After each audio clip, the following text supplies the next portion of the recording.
Shalom, damai sejahtera bagimu rekan-rekan sobat muda. Kembali lagi di program kesayangan kita, Sabda Bina Pemuda on the Weekend bersama saya Vikaris Viola Aura Tahara.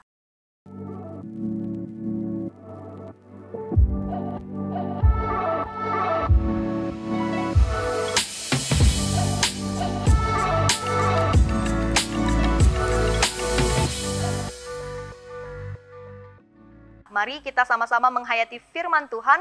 Untuk itu kita buka Alkitab kita, firman Tuhan saat ini diambil dari kitab Imamat, pasalnya yang ke-19 ayatnya yang ketiga. Kitab Imamat, pasalnya yang ke-19 ayatnya yang ketiga. Namun sebelum membacanya mari kita satu dalam doa. Mari berdoa. Ya Tuhan Allah kami, firman yang hidup. Saat ini setiap kami kaum muda membuka hati pikiran kami, jiwa kami Tuhan untuk menyambut firman Tuhan. Kiranya Tuhan mengisi tiap-tiap kami dengan Roh Kudus Tuhan supaya kami memiliki hikmat yang asalnya daripada Tuhan dan dapat memahami firman dan juga melakukannya dalam kehidupan kami hari lepas hari. Biarlah firman yang kami dengar saat ini tidak berlalu sia-sia Tuhan, melainkan terpatri pada loh-loh jiwa hati kami. Bersabdalah bagi kami sekalian Tuhan, kami siap untuk mendengarkannya. Amin.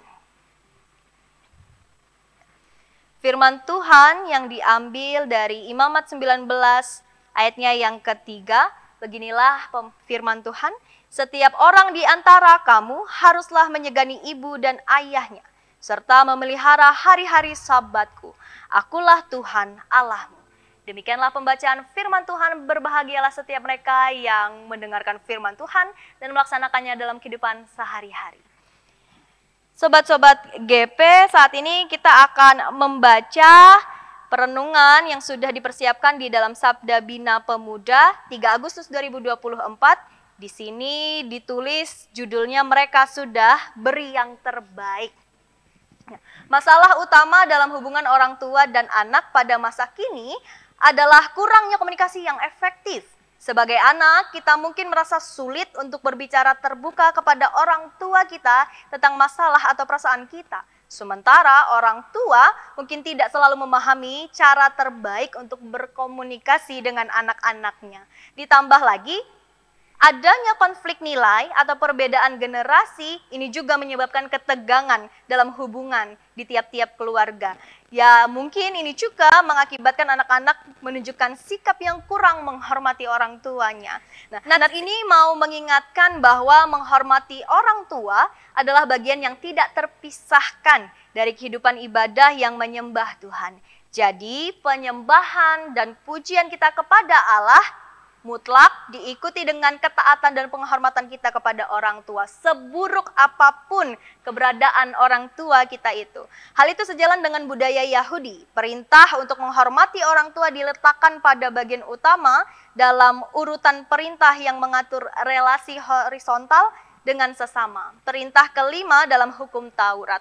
Nah, ketaatan yang diharapkan dikatakan dalam segala hal, dengan asumsi bahwa pada umumnya orang tua pasti ingin memberikan yang terbaik untuk anak-anaknya. Lukas 11 ayatnya yang ke-11.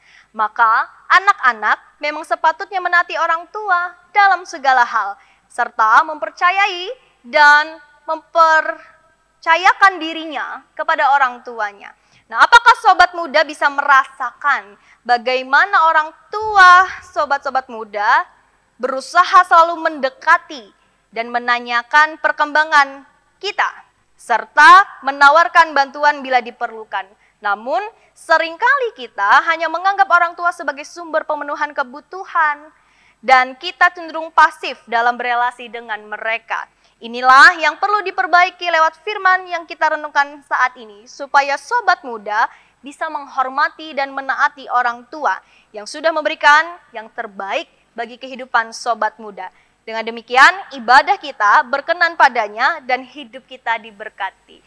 Dari perenungan yang sudah kita baca sesuai dengan Sabda Bina Pemuda ini, kira-kira poin apa yang bisa kita lakukan dalam kehidupan kita hari lepas hari? Sebelum itu, mungkin teman-teman sobat muda muncul dalam pemikirannya bahwa menghormati orang tua yang baik itu jauh lebih mudah ketimbang orang tua yang jahat. Gimana kalau orang tuanya hidupnya nggak sesuai dengan firman Tuhan?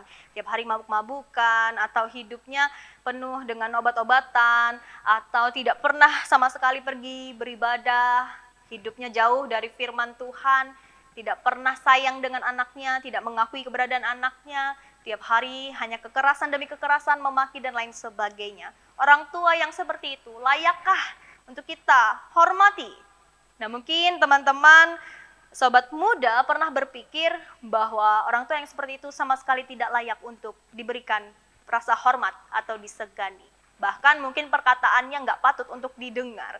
Tetapi berdasarkan firman Tuhan yang kita baca sama-sama tadi, di dalam Imamat 19 ayat 3, tetap kita harus menghormati mereka. Kenapa? Karena itu ketetapan Allah. Itu yang Allah kehendaki. Allah mau kita tetap mengasihi orang tua kita. Mau dia baik, mau dia jahat, kita menghormati orang tua oleh karena iman kita. Oleh karena kita menghormati Tuhan Allah, kita mau juga menghormati orang tua kita. Oleh karena kita mengimani Tuhan Allah sudah memberikan banyak hal baik dalam hidup kita, itu pula yang mendorong kita untuk bisa mengasihi orang tua kita, terlepas hidup orang tua kita sesuai dengan firman Tuhan ataupun tidak. Sekalipun orang tua kita saat ini mungkin tergolong NPDP, Narcissistic Personality Disorder sekalipun, apapun keberadaannya, tetap kita terima dia. Yang harus kita lakukan saat ini adalah menyembuhkan luka batin yang ada di dalam diri kita. Fokus pada dirimu. Sembuhkan luka batin itu. Supaya apa? Supaya mata rantai kekerasan itu tidak kita turunkan kepada anak cucu kita. Stop di kita. Supaya kalau kita menghormati orang tua, keturunan kita juga tahu caranya menghormati orang tua. Artinya apa? Ketika kita menghormati orang tua, kita mau berlaku hidup kudus. Hidup kudus yang seperti apa? Hidup kudus yang punya pemahaman bahwa ketika menghormati orang tua, ada pengakuan iman di situ bahwa Tuhan Allah berkehendak kita untuk mengerjakan itu. Menyegani orang tua itu adalah bagian dari panggilan kita diutus Tuhan untuk menjadi berkat bagi orang tua kita, menghargainya. Jadi teman-teman, kalaupun saat ini ada kepahitan dengan orang tua, mari belajar untuk memaafkannya. Di kondisi orang tua kita yang banyak kurangnya itu, dia sudah memberikan yang terbaik yang dia bisa. Ketimbang kita menuntut banyak hal yang tidak kita miliki, mari kita fokus dengan diri kita. Hal-hal apa saja yang bisa kita syukuri. Semakin banyak kita fokus kepada diri kita akan temukan ada banyak alasan untuk bersyukur. Tidak perlu membandingkan orang tua kita dengan orang tua yang lain. Di dunia ini tidak ada orang tua yang sempurna, tetapi ingat, bahwa menghormati orang tua itulah yang Tuhan kehendaki. Jadi mari kita sama-sama meresapi firman ini bahwa kita mau dengan iman pengharapan menjadi pelaku firman Tuhan. Mau untuk bersyukur, mau untuk memaafkan, mau untuk menyudahi mata rantai kekerasan. Untuk itu kita mau menghormati orang tua kita. Tuhan Yesus memberkati kita sekalian. Mari kita satu dalam doa.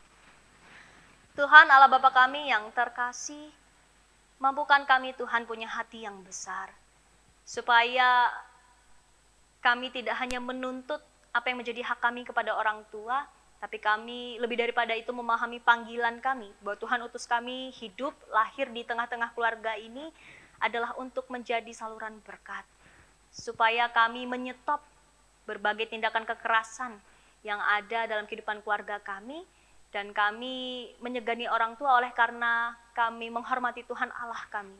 Oleh karena Engkaulah Tuhan, kami bisa mengalami kekudusan hidup. Lewat firman ini kami diingatkan bahwa kekudusan hidup tidak sempit hanya tentang persetubuhan, tetapi dengan menyegani orang tua. Itu adalah bagian dari peribadahan kami yang sejati, itu bagian dari mau hidup kudus. Engkau Tuhan yang Maha Kudus, kuduskanlah hidup kami.